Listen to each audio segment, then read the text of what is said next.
On Tuesday, all 435 seats in the House of Representatives are up for election. Democrats need to flip at least 23 seats in order to gain control of the House for the first time since 2010.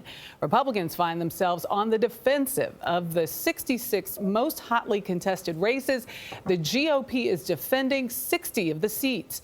In the Senate, the Republicans hold a narrow 51 to 49 seat edge. But Democrats find themselves defending 26 seats, including 10 in states won by President Trump in the 2016 election. Meanwhile, voters in 36 states will be electing a governor on Tuesday.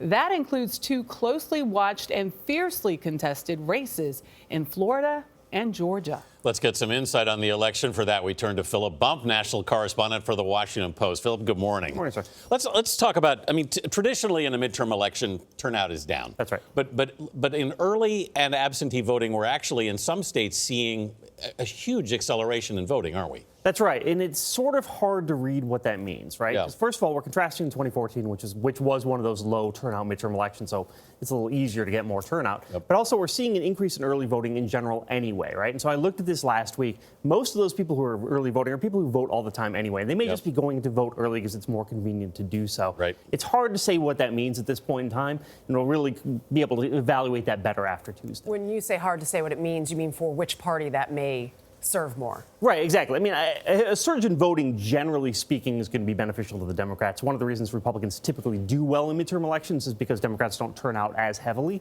for a variety of reasons. A boost in turnout generally will benefit the Democrats, but again, it's hard to see how much of a boost we're going to see. Republicans, voters in particular, seem to like what they're hearing on the trail, Right. particularly from the president. What are Democratic voters seeking to hear from their candidates? Well, the Democratic Party, Democratic candidates have put a heavy focus on health care this election cycle. And one of the things we're seeing is that really is the thing that's capturing people's attention. That's what people are interested in hearing about as well.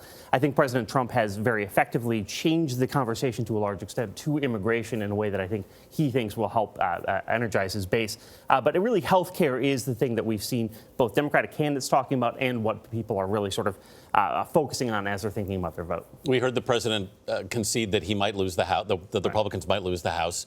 How is that looking at this point, the House? 23 seats the Democrats need. It seems pretty likely the Democrats will take the House because it is structured in a way that it's going to be beneficial to them. There's a lot of Republicans that retired this year. There's a lot of Republicans who won in years like 2014, 2010, which were big Republican years, and so they sort of stretched themselves a little too thin, right? So there's some seats that the Democrats can pick up, which is the opposite of what's happening in the Senate. And the Senate is very much favorable to the Republicans. Republicans are likely to at least hold their majority, if not gain on it. So it's sort of a fascinating dichotomy on Tuesday. It seems like midterms are always a referendum on the president. Right. Is it even more so? Is that fair to say in this election? It's very fair to say. Gallup actually released data on Friday, which shows that the number of people who say that their vote is meant to support or oppose the president is the highest among both parties since 1998, which is when they first started doing it. There's a lot of people who are going out to vote because of President Trump, for good or bad.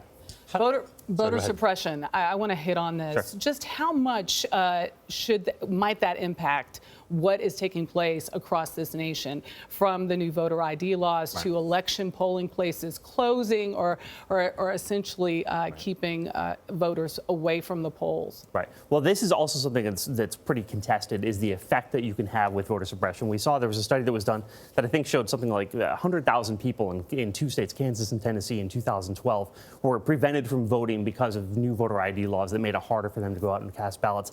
Obviously, this is something that has in certain states been a strategy to try and tamp down on turnout, particularly from voters who are more likely to vote Democratic.